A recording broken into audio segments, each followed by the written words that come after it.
In this video, we talk about one method that using gradient map and also with blend mode to create enhanced dynamic range of color image.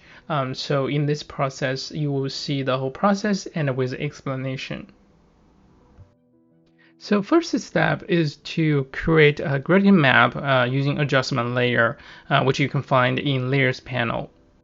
Click the gradients bar and to open the gradients editor, and then you can make customization on those colors. The left hand side of this bar to indicate the dark range, which you can move to the right hand side to enlarge that area.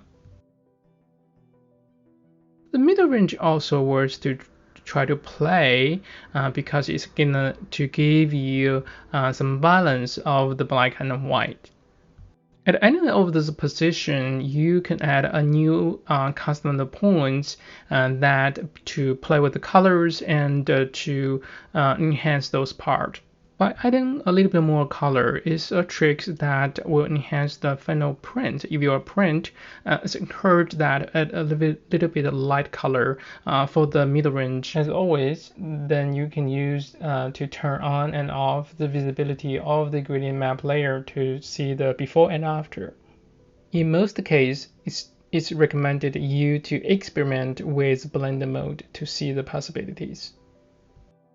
You may also find the overlay blend mode is a good start point for most cases. Finally, a standard routine should include opacity. Now, it's encouraged you to replay this video and watch the whole process at once.